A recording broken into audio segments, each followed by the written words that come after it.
चलिए देखिए, पिछला दिन हम लोग सीख रहे थे कि पॉलीसेंट्रिक मॉलिक्यूल और आयन में हाइब्रिडाइजेशन कैसे निकाला जाता है, और उस पर बहुत सारा प्रैक्टिस भी की, और उम्मीद करते हैं कि अब फटाफट आप उसका जवाब भी दे सकते हैं। चलिए, कुछ जो कॉपी में लिख नहीं पाए हैं उसको लिख कर आगे बढ़ेंगे। लिखिए तो।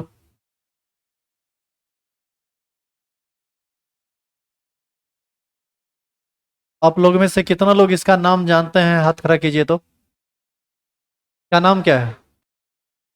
हाथ खड़ा करने बोला गया, बोलने नहीं बोला गया। क्या नाम है इसका?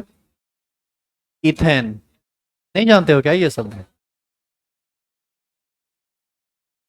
अभी हिंदी मीडियम में कम से कम 300 बच्चा बैठा हुआ था, जिसमें बहुत सारा बच्चा जो है वो 80% प्लस नंबर लाए हुए हैं। और मैक्सिमम को क्या, मात्र एक आदमी जवाब दिए हैं कि इसका नाम इथेन है, बाद बाकी किसी को पता नहीं है। और ओवरऑल लगता है कि हाल आप लोग का भी ऑलमोस्ट वही है। दो चार आदमी बोलते हैं, बाद बाकी ऐसे रह जाता है। अब बातों कहते कहते हम थक गए, कितना बात कहें। खैर, ये ऑर्गेनिक कंपाउंड है और अभी हम आपको पढ़ाए नहीं है, तो इस पर आपको कुछ बोलना भी उचित नहीं है। ये carbon and its compound last chapter है केमिस्ट्री का, 10th में। इसमें नहीं पढ़े क्या आप ये सब? बताइए, कार्बन का हाइब्रिडाइजेशन क्या है इसमें? ये कार्बन 4 बॉन्ड बनाया है, चारों का चारों सिग्मा है। कार्बन के आउटर मोस्ट सेल में 4 इलेक्ट्रॉन ही होता है, चारों का चारों बॉन्ड बना लिया तो कोई लोन पेयर भी बचा नहीं। तो इसका हाइब्रिडाइजेशन होगा sp3। 4 sigma bond, loan pair 0, 4+0 4। 4 hybrid orbital किस केस में बनता है? sp3 के केस में। इसका भी हाइब्रिडाइजेशन sp3 होगा, और इस कार्बन का हाइब्रिडाइजेशन भी sp3 होगा। कल आपको बेंजीन वाला स्ट्रक्चर पूछा गया था, याद कीजिए। उसको आज लिख लेते हैं। बेंजीन का फॉर्मूला क्या होता है? C6H6।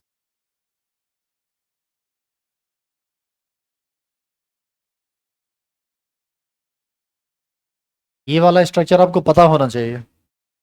इसी को ना बेंजीन कहते हैं। देखो, ये कॉर्नर कार्बन है, ये भी कार्बन है, ये भी कार्बन, ये भी कार्बन। कुल कॉर्नर ही जो है ना वो कार्बन है। बताइए कितना कार्बन हुआ? 6। अब आप सभी कार्बन को ध्यान से देखिए, ये केवल 3 बॉन्ड ही बना पाया है। क्या जी 3 से ज्यादा बनाया है अभी? दो एक, दो एक, दो एक, दो एक का कॉम्बिनेशन हर जगह। कार्बन हमेशा बनाता कितना बॉन्ड है? 4। बनाया है अभी तक 3। तो सब में एक एक हाइड्रोजन जुड़ेगा। हाइड्रोजन हमेशा सिंगल बॉन्ड बनाता है।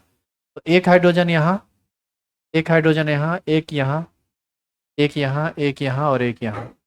इस तरह से सभी सिंगल बॉन्ड से कौन जुड़ जाएगा? हाइड्रोजन। अब आप बताइए कि बेंजीन में सभी कार्बन का हाइब्रिडाइजेशन क्या है? क्या होगा? देखो, ये कार्बन एक सिंगल, एक सिंगल, एक डबल, चारों इलेक्ट्रॉन बॉन्ड बना लिया, जिसमें 3 सिग्मा है और एक पाई है। तो number of sigma bond 3, number of lone pair 0। 3+0 3। Hybridization क्या हो जाएगा? sp2। It means all carbon atoms are sp2 hybridized in case of benzene. तो इस सारे कार्बन का हाइब्रिडाइजेशन होगा sp2।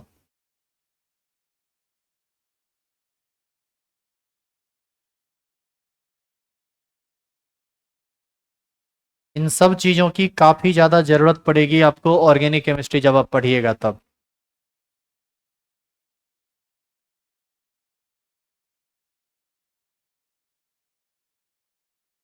अभी रेजोनेंस चल रहा था 12th में, कुछ बेसिक बात बता रहे थे वहाँ पर।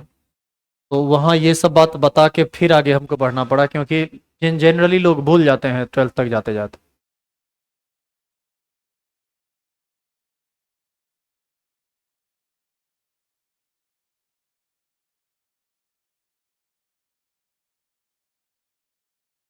हो गया।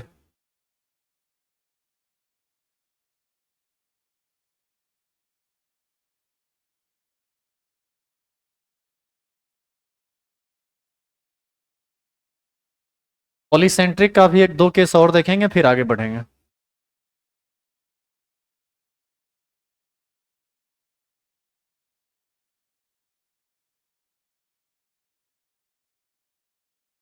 पढ़े आगे क्या?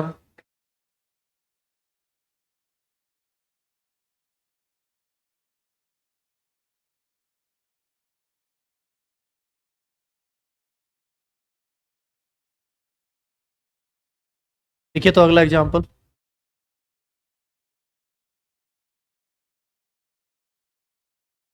इसमें आपको सभी कार्बन का हाइब्रिडाइजेशन बताना है। बताइए इस मॉलिक्यूल में सभी कार्बन का हाइब्रिडाइजेशन क्या है? हाइड्रोजन हमेशा कैसा बॉन्ड बनाता है? सिंगल। सिंगल बॉन्ड हमेशा सिग्मा बॉन्ड होता है। तो बताइए यहाँ दो सिंगल और एक डबल, यानी इसका हाइब्रिडेशन क्या होगा? sp2। यहाँ बताओ, एक डबल एक सिंगल दिख रहा है, एक सिंगल हाइड्रोजन के साथ। तो यहाँ भी दो सिंगल और एक डबल, तो यहाँ भी तीन हाइब्रिड ऑर्बिटल, इसका भी हाइब्रिडेशन क्या होगा? sp2। इसका हाइब्रिडेशन बताइए तो। sp। और इसका भी sp। समझे कैसे हुआ sp?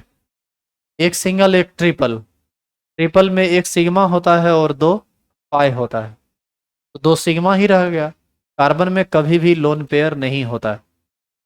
तो इस तरह से आसानी से पता चल सकता है हाइब्रिडाइजेशन।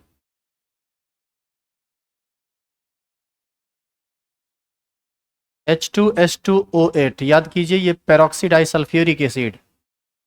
इसका फॉर्मूला आपको याद होगा, लुईस स्ट्रक्चर जब बता रहे थे वहां पर डिटेल में इसके बारे में बताया गया था। इसमें एक पेरोक्सी बॉन्ड होता है। पहले आप हमको ये बताइए कि इसमें कितना सेंटर है? नंबर ऑफ सेंटर्स कितने हैं?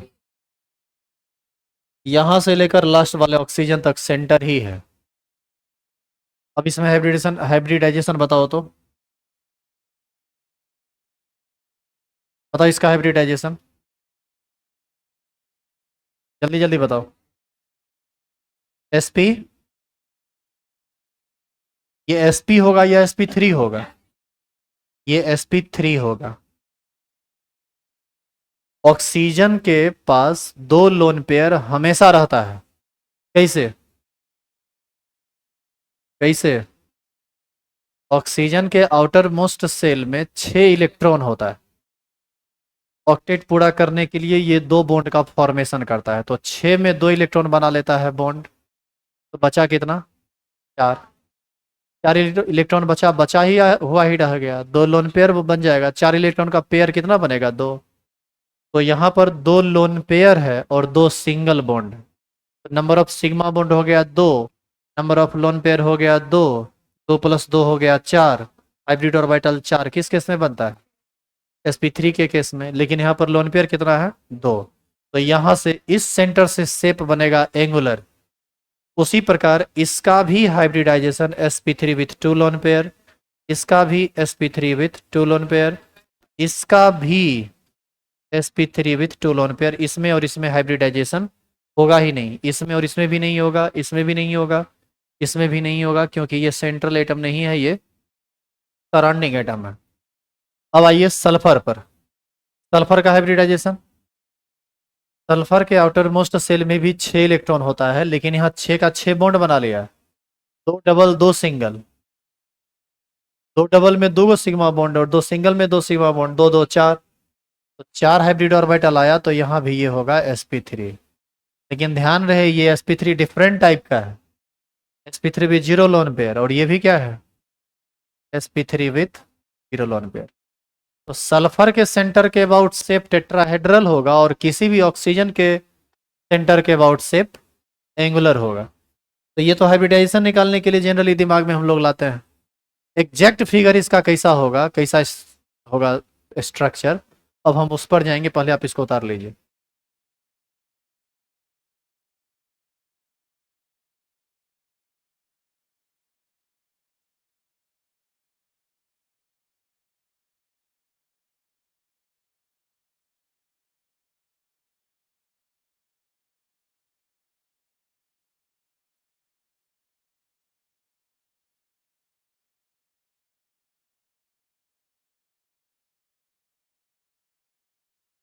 हो गया।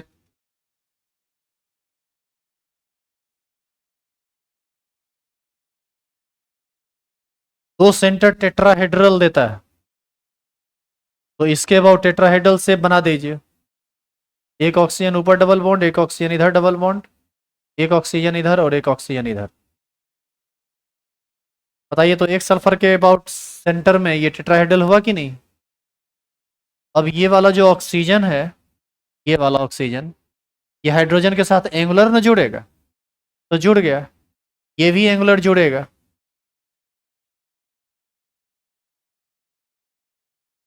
देखिए तो एक बार फिर से टेट्राहेड्रल से पकड़ा है कि नहीं सल्फर? ये भी एंगुलर शेप है, ये भी एंगुलर शेप है। यहाँ पर हम लोन पेयर को नहीं दिखा रहे, क्योंकि लोन पेयर को दिखाएंगे तो वो बहुत कॉम्प्लेक्स फोटो दिखने लगेगा, तो उतना करना जरूरी नहीं है। क्या आप ये नहीं समझ रहे हैं कि इस सभी ऑक्सीजन पर दो दो लोन पेयर है? बोलिए हाँ या ना। यहाँ भी, यहाँ भी, यहाँ भी, यहाँ भी, तो उसको हम दिखा नहीं रहे हैं, हम शेप बना रहे हैं, स्ट्रक्चर नहीं। शेप में लोन पेयर को दिखाया नहीं जाता है।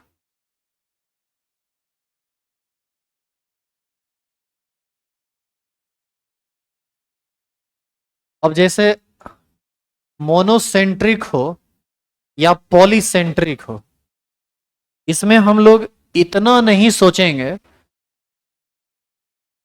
सॉरी, सोचना तो खैर है ही, सोचना तो पड़ेगा, इतना लिखेंगे नहीं पहले लुइस स्ट्रक्चर वाला सिंपल स्ट्रक्चर और फिर जो रियल स्ट्रक्चर होता है वो। अब हम अपने मन में सोच लिया करेंगे, इस स्ट्रक्चर को हम अपने मन में सोच के डायरेक्ट उतार दिया करेंगे जो रियल वाला स्ट्रक्चर है वो। जैसे इस पर हम एक एग्जांपल करते हैं। क्या ये लिख चुके थे पीछे? ये नहीं हुआ है? देखिए,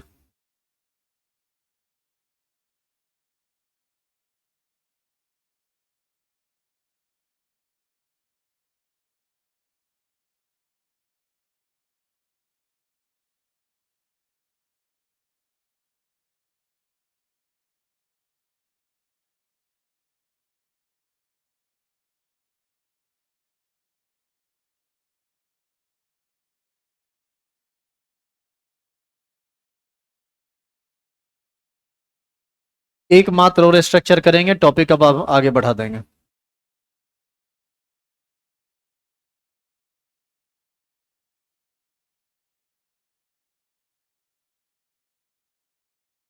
H3PO4।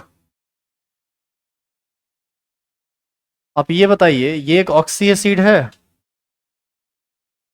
हाइड्रोजन ऑक्सीजन के साथ जुड़ेगा, और ये फास्फोरस जो है, ये चारों ऑक्सीजन को खुद से जोड़ेगा, एक डबल बॉन्ड और तीन सिंगल बॉन्ड के साथ। तो बताइए इसका सेप टेट्राहेड्रल हो जाएगा sp3 हाइब्रिडाइजेशन के साथ? नहीं होगा क्या?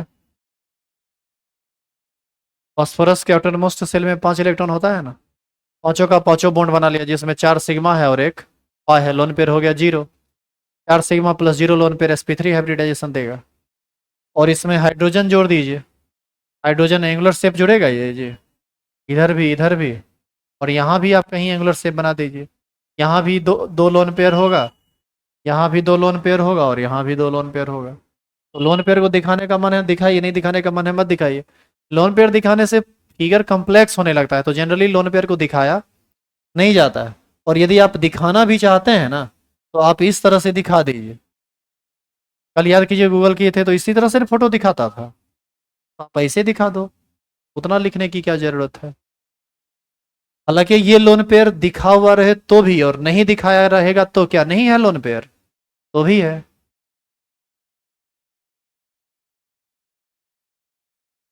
तो हाइब्रिडाइजेशन निकालने से संबंधित जो भी कंसेप्ट था, शॉर्टकट वाला, डिटेल वाला, वो सब समाप्त हुआ। बहुत सारा एग्जाम्पल भी किए, और उम्मीद करते हैं अब आपका इस पर कंसेप्ट क्लियर रहा हो गया होगा। और इस उम्मीद के साथ हम टॉपिक को आगे बढ़ा रहे हैं कि आप 12th तक इन चीज़ों को ढोकर पहुंचाएंगे, क्योंकि 12th में इसका बहुत ज़्यादा ज़रूरत पड़ेगा। हो सकता है कि बीच में आप भूल जाएं, कॉपी बढ़िया से रखिएगा, रिवाइज करने के लिए आपको बोला जाएगा जब आप 12th में जाइएगा तब। नहीं विश्वास है तो आप एक चीज़ देखिए, इधर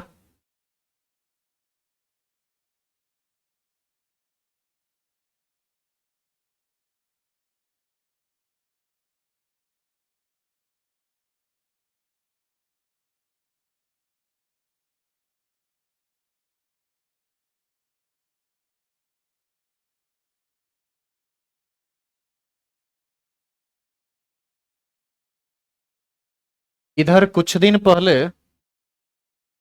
दूसरा भी चैनल बना दिया है क्या जी?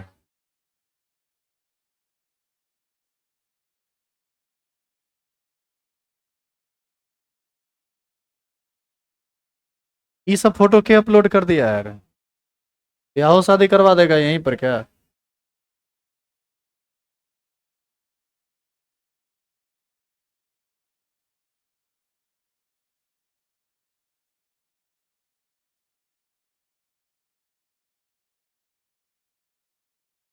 देखिए यहाँ डीलोकलाइजेशन ऑफ पाई बॉन्ड है ना बताया हुआ। इस स्ट्रक्चर में हुआ तो इस स्ट्रक्चर में आप देखिए, हर कार्बन के साथ इस स्ट्रक्चर में आप देखिए कि इसमें टोटली बेंजीन का पूरा हाइब्रिडाइजेशन के साथ, पहले आप ये देखिए हाइब्रिडेशन का बात चल चल रहा है यहाँ पर, ये 12th का लेक्चर है। आगे देखिए, ये बेंजीन से संबंधित है स्ट्रक्चर, ये अनहाइब्रिडाइज्ड पी ऑर्बिटल को दिखाया जा रहा है और यही सब आप आगे जाके देखिएगा। तो आगे जाके ये सब फोटो बड़ा कॉम्प्लेक्स बनता है और बहुत अलग अलग टाइप का चीज में समझाया जाता है। और ये सब संभव है किसकी मदद से? हाइब्रिडाइजेशन की मदद से। विदाउट हाइब्रिडाइजेशन ये सब काम आप नहीं कर सकते। तो ध्यान रखिएगा, इसका जो बोला गया है वो ऐसे नहीं बोला गया है।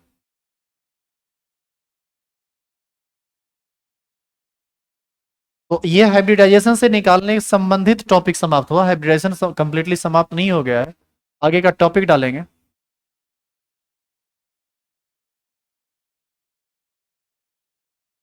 कंपैरेटिव एनालिसिस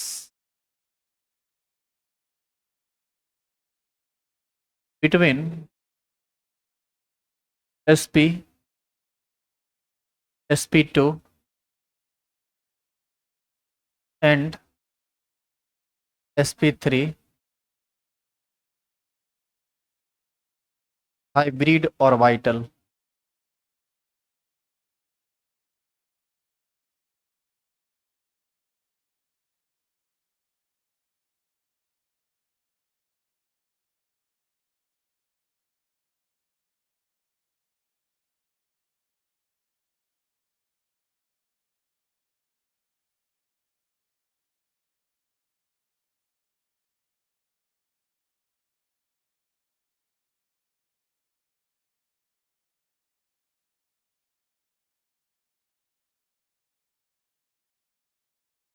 हो गया, हेडिंग डाल दिया। तो comparative analysis between sp sp2 and sp3 hybrid orbital में हमको पढ़ना क्या है, पहले ये सुनिए। कंपैरेटिव एनालिसिस एनालिसिस का मतलब होता है कंपैरिजन करके कुछ बातों को समझना। किस में कंपैरिजन हम लोग करेंगे? कॉमन होता है हाइब्रिडाइजेशन sp sp2 और sp3। तो इस तीन हाइब्रिड ऑर्बिटल में हम कंपैरिजन करेंगे, जिसमें सबसे पहला जो कंपैरिजन है वो है परसेंटेज कैरेक्टर से। लिखेंगे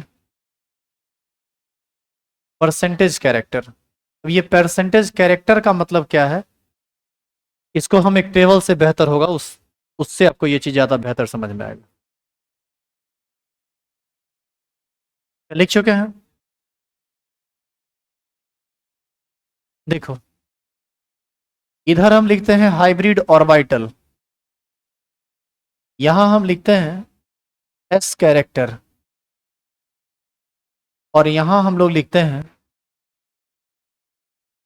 पी कैरेक्टर।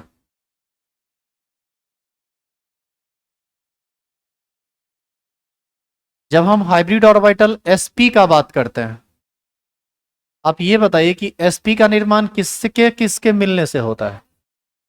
एक s और एक p, यानी दो एटॉमिक ऑर्बिटल आपस में मिला है और हाइब्रिड ऑर्बिटल का निर्माण किया है।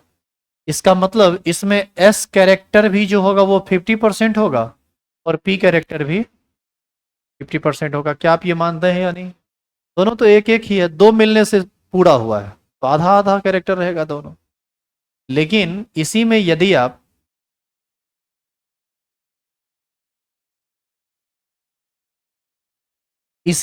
आप sp2 लेते हैं, तो बताइए इसका फॉर्मेशन कैसे होता है? एक एस और दो पी के मिलने से। तो तीन, सुनो पहले, तीन ऑर्बिटल मिलके ना पूरा हाइब्रिड ऑर्बिटल का निर्माण करता है। तो यदि हाइब्रिड ऑर्बिटल को का परसेंटेज 100 मान ले हम, तो उसमें एस कितना पार्टिसिपेट किया है, तीन से डिवाइड कर दो। तीन से डिवाइड करोगे तो ये कितना परसेंट आएगा, 33.33%। और बाकी का जो है वो तो पी कैरेक्टर ले लेगा। तीन से डिवाइड करोगे, जैसे sp2 कब बनता है, एक s और दो p जब इन्वॉल्व हो, एक px और एक py। तो px रहे या py रहे, है तो p ऑर्बिटल ही ना, तो उस दोनों को जोड़ना पड़ेगा। तीन से डिवाइड करेंगे तो तीनों का परसेंटेज मिलेगा 33.33, 33.33, 30.33। लेकिन s अलग टाइप का है और px py सेम टाइप का है, तो उस दोनों के कैरेक्टर को हम आपस में जोड़ देंगे। तो बताइए कितना मिल जाएगा, ये 66.66%। यानी पी कैरेक्टर किस में ज्यादा होता है, एसपी में या sp2 में? sp2 में। ये तो बड़ा सिंपल बात है। इसी में यदि हम तीसरा में चले जाएं, sp3 में, कितना से डिवाइड करेंगे इसमें, 4 से, 25% आएगा। आप एक चीज गौर कर रहे हैं, जैसे जैसे हम हाइब्रिड ऑर्बिटल में बढ़ते जा रहे हैं, एस कैरेक्टर घटता जा रहा है और पी कैरेक्टर बढ़ता जा रहा है। ये कितना परसेंटेज हो जाएगा, 25%। इसको लिख लो तो आप। तो आप जो भी लिखे थे ना परसेंटेज कैरेक्टर, ये पहला कंपैरिजन था। अब हम दूसरा देखेंगे।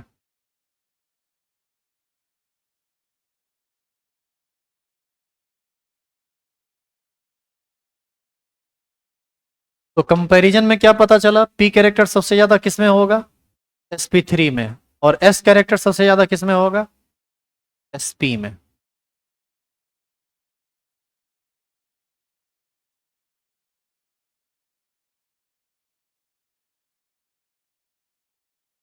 बढ़े आगे।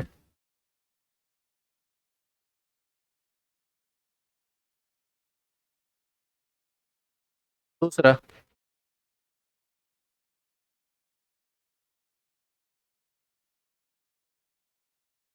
दूसरा हम लोग कंपैरिजन करेंगे साइज से, size of hybrid orbital. HO का मतलब हाइब्रिड ऑर्बिटल, जान लीजिए। ये साइज जो होता है ये डायरेक्टली प्रोपोर्शनल होता है पी कैरेक्टर के। साइज किसके डायरेक्टली प्रोपोर्शनल होता है, पी कैरेक्टर के। मतलब जिसका पी कैरेक्टर ज्यादा उसका साइज बड़ा। तो सबसे ज्यादा पी कैरेक्टर किस में, sp3 में, उससे कम sp2 में, और सबसे कम sp में। तो यहां से ये बात स्पष्ट तौर पर कही जा सकती है कि sp का जो साइज होगा सबसे छोटा होगा, इससे बड़ा साइज होगा sp2 का, और इससे बड़ा साइज होगा sp3 का। आप याद कीजिए, ये बात तो आप पहले भी जानते हैं, पहले नहीं बताया गया था कि sp का साइज छोटा होगा, sp2 का साइज sp से बड़ा होगा, और sp3 का साइज sp2 से बड़ा होगा। तो ये था दूसरा comparison size of hybrid orbital से संबंधित।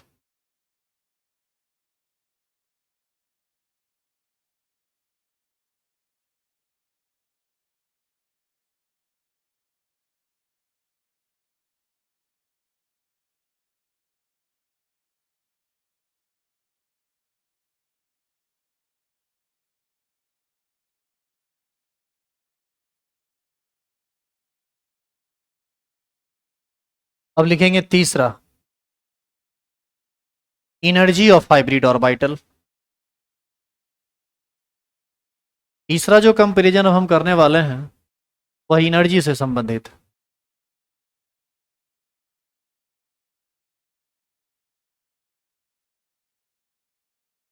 एनर्जी ऑफ हाइब्रिड ऑर्बिटल, अब इसके बारे में जानो। एनर्जी ऑफ हाइब्रिड ऑर्बिटल भी पी कैरेक्टर का डायरेक्टली प्रोपोर्शनल होता है। मतलब जिसमें पी कैरेक्टर ज्यादा उसकी एनर्जी ज्यादा, जिसमें पी कैरेक्टर कम उसकी एनर्जी कम। तो यहाँ पर जो आप लिखे हैं साइज ऑफ हाइब्रिड ऑर्बिटल, इसी में यदि हम एनर्जी लिख दें तो सेम ऑर्डर चलेगा। इसी को चेंज कर दें क्या, 3 नंबर आप हेडिंग लिख न चुके हैं, यहाँ लिख दीजिए। Energy is directly proportional to p character. कारण स्पष्ट कीजिए आप, क्यों ऐसा होता है? इसका साइज बड़ा है, इसका साइज छोटा है। इलेक्ट्रॉन को घूमने के लिए कहाँ ज्यादा एनर्जी खर्च करनी पड़ेगी? बड़े साइज में। छोटे साइज में कम एनर्जी लगेगा, बड़े साइज में ज्यादा एनर्जी लगेगा। तो डेफिनेटली हम कह सकते हैं कि sp का जो एनर्जी होता है वो सबसे कम होता है, sp2 का उससे ज़्यादा होता है, और sp3 का सबसे ज़्यादा ज़्यादा होता है।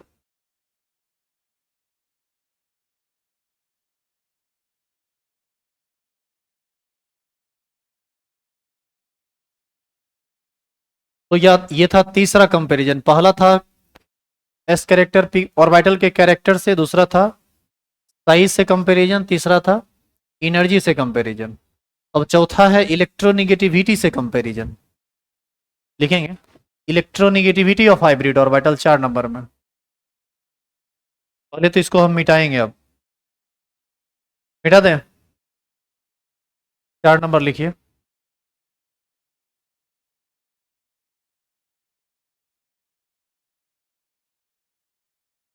Electronegativity of hybrid orbital.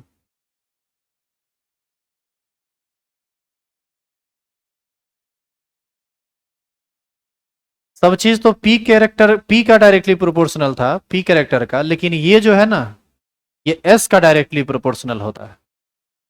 तो ये जो इलेक्ट्रोनिगेटिविटी है ये डायरेक्टली प्रोपोर्शनल होता है किसके? एस कैरेक्टर के। सुनिए क्या है, आप ये बताइए कि न्यूक्लियस के नजदीक कौन रहेगा? एसपीडीएफ कौन? एस। जो न्यूक्लियस के जितना क्लोज होगा उसमें अट्रैक्शन उतना ही ज्यादा होगा। तो जिसमें एस कैरेक्टर ज्यादा होगा उसका इलेक्ट्रोनिगेटिविटी ज्यादा होगा। तो यहां से ये कहा जा सकता है कि sp का इलेक्ट्रोनिगेटिविटी सबसे ज्यादा होगा, इससे कम होगा sp2 का, और सबसे कम होगा sp। ठीक है।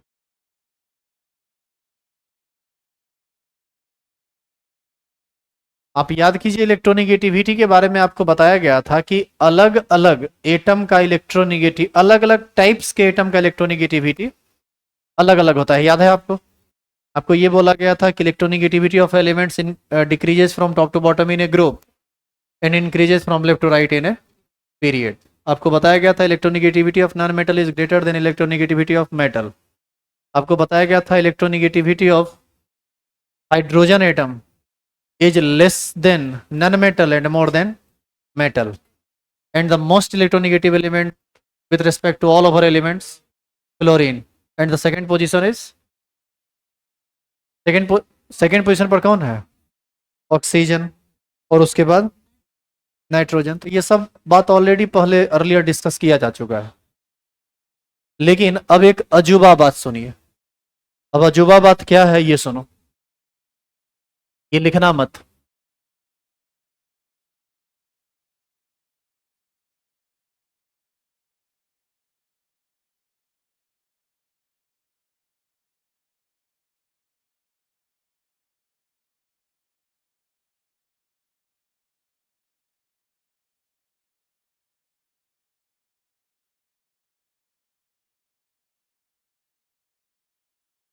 इस कार्बन का हाइब्रिडाइजेशन बताइए।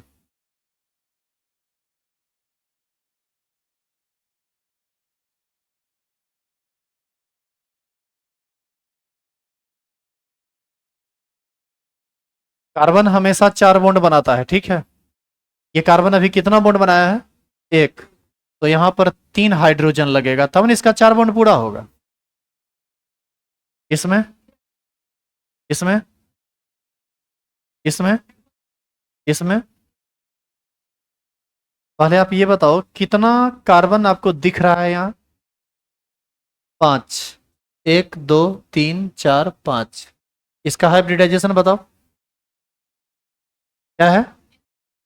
sp3। सही है। इसका इसका इसका भी sp2। इसका इसका यदि हम इसको कार्बन नंबर 1 दे दें, इसको कार्बन नंबर 2 दे दें, इसको 3, इसको 4 और इसको 5, क्या हुआ? ठीक है, अब सुनिए, अब है तो सब कार्बन एटम ही ना, लेकिन आप ध्यान से देखिए, पहला और दूसरा कार्बन का हाइब्रिडाइजेशन sp है, यानी electronegativity of first carbon is equal to electronegativity of second. ये सबसे ज्यादा होगा, इससे कम इलेक्ट्रोनिगेटिविटी होगा इलेक्ट्रोनिगेटिविटी ऑफ कौन कार्बन, थर्ड, और ये इक्वल होगा इलेक्ट्रोनिगेटिविटी ऑफ सेकेंड के। और सबसे कम इलेक्ट्रोनिगेटिविटी किसका होगा, electronegativity of fifth carbon, four होगा, सॉरी। एक्चुअल में हम आपको यहाँ क्या समझाना चाह रहे हैं, हम आपको ये बताना चाह रहे हैं कि आपको बताया गया था कि अलग अलग टाइप्स के एलिमेंट में इलेक्ट्रोनिगेटिविटी अलग अलग होता है। इसमें आप क्या देख रहे हैं, सब का सब है कार्बन, लेकिन सब कार्बन का इलेक्ट्रोनिगेटिविटी अलग अलग है। यहां से एक बात स्पष्ट होता है कि जब कार्बन का हाइब्रिडाइजेशन बदल जाता है तो उसका इलेक्ट्रोनिगेटिविटी भी बदल जाता है। sp का इलेक्ट्रोनिगेटिविटी कम, sp2 का उससे ज्यादा और sp3 का उससे ज्यादा होता है। आई बात समझ में? यही यहां जानना था, इसको आप लिख लीजिए।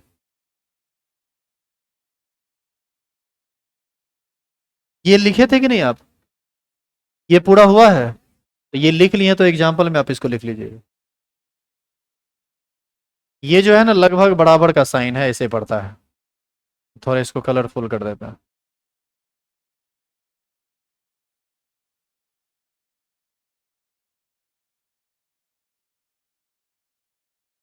Electronegativity of first carbon is almost equal to electronegativity of second, is greater than electronegativity of third and fourth, which are almost equal in electronegativity, and is less than electronegativity of fifth carbon.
हो गया उतारा हुआ, तो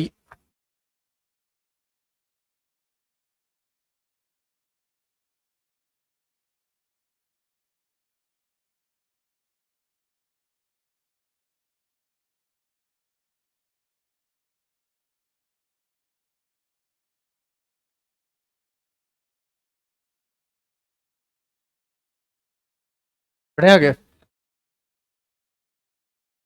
point number कितना होगा, 5। देखिए, number of bond angle in case of zero lone pair, number of bond angle in case of zero lone pair।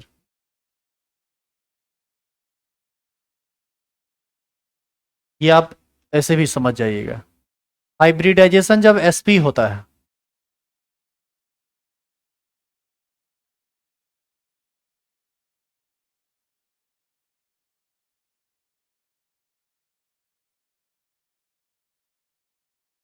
Hybridisation जब sp होता है, तो आप बताइए तो कितना हाइब्रिड ऑर्बिटल बनता है, तो जैसे मान लीजिए हमारा हाइब्रिडाइजेशन sp है, तो 2 ही ऑर्बिटल फैलेगा हमसे, एक इधर आके जुड़ेगा, एक इधर आके जुड़ेगा, हम सेंटर बनेंगे। और ये कितना डिग्री पर फैलेगा? 180 पर। तो बताइए यहाँ पर केवल एक ही एंगल बन पाएगा 180।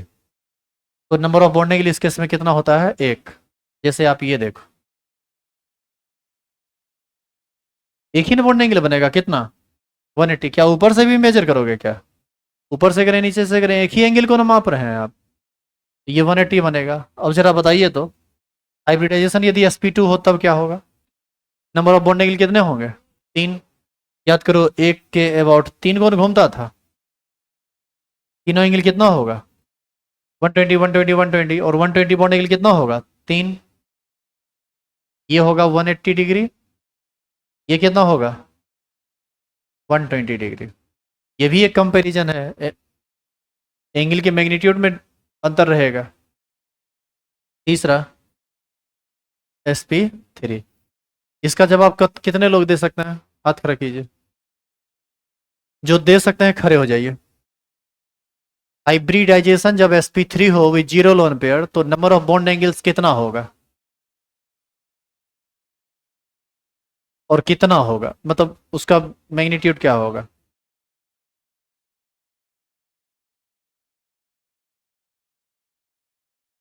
चार के पक्ष में कितने लोग हैं? हाथ खड़ा कीजिए। कोई नहीं, अरे। पांच के पक्ष में, छह के पक्ष में, आठ के पक्ष में। जो निष्पक्ष हैं वो हाथ खड़ा कीजिए। हम बुझिए नहीं रहे क्या हो रहा है ये। इसका सही जवाब है 6। और ये बनाएगा 109.5 डिग्री। देखो कैसे।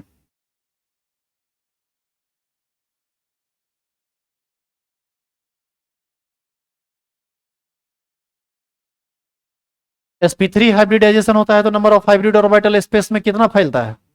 चार। देखो इधर, ये तीन हाइब्रिड ऑर्बिटल है और ये चौथा है, यानी गिनो तो टोटल कितना एंगल बन रहा है? नहीं पता चला कितना बन रहा है? 6 बन रहा है।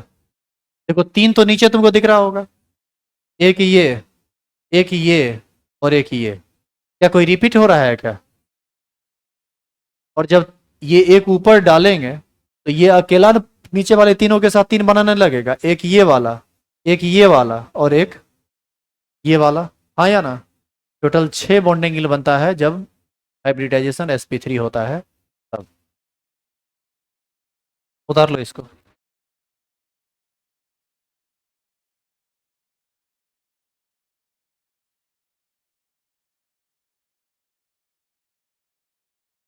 अब यदि हम आपसे क्वेश्चन पूछें, number of bond angles in benzene is equal to total number of bond angles in benzene, कितना होगा बताइए?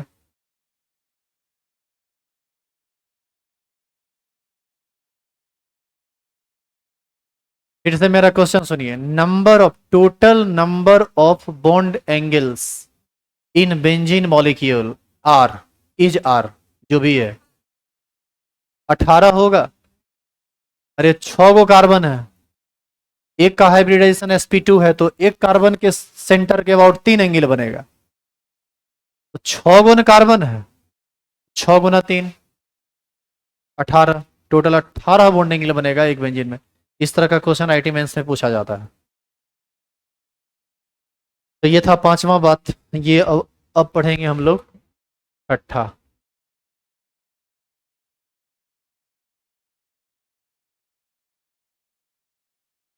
बॉन्ड लेंथ का कंपैरिजन।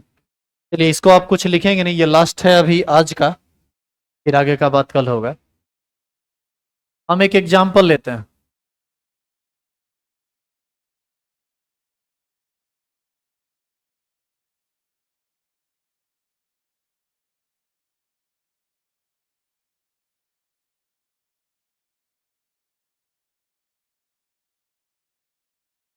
पहला एग्जाम्पल ये है।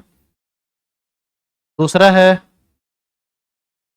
CH3 CH double bond CHH। और तीसरा है CH3 CH2 CH2H।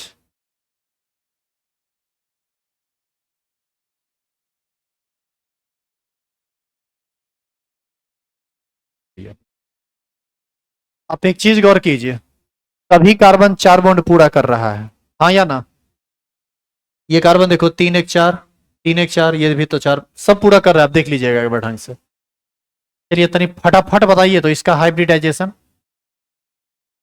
sp, इसका जल्दी बोलो, sp2, और इसका sp3।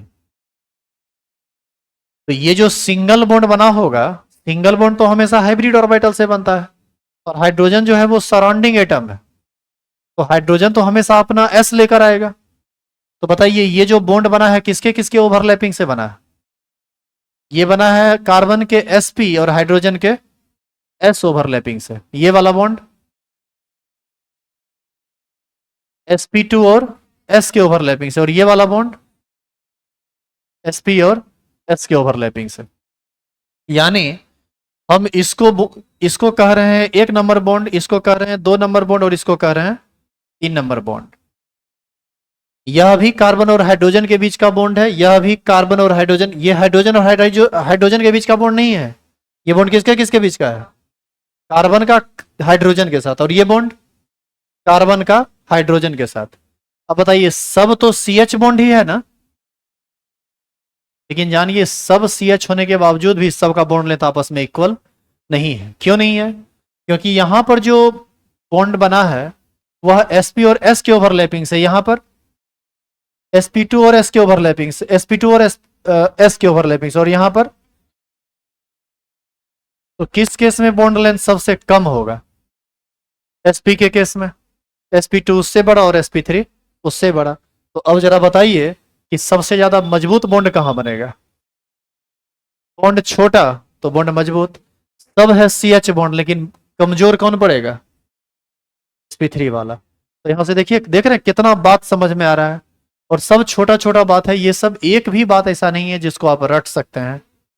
तो हम यहां पर बॉन्ड लेंथ का ऑर्डर क्या लिखेंगे?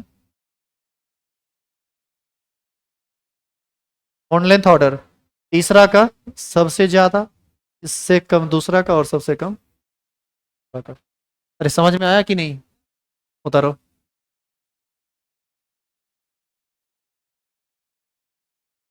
अरे क्या बोला? अरे क्या बोला? कुछ बोला था तुम अभी, क्या बोला? कुछ नहीं बोला, क्या बोला? अरे भाई तो नहीं समझ, उस समय समझा रहे थे इसलिए बोले नहीं उतारना है, समझाया हुआ हो गया इसलिए बोलने उतारने। तुम यदि लिखते रहता समझ में आता, ये थोड़ा भारी था, ये अलग टाइप का बात था।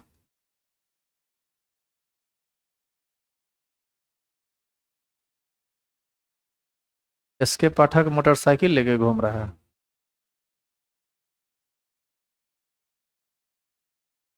अभी उसी का हम शक लेगो लगा जा रहा है, पता नहीं वो हो सकता है, वो पागले है, वो कहीं भी मिल सकता है तुमको।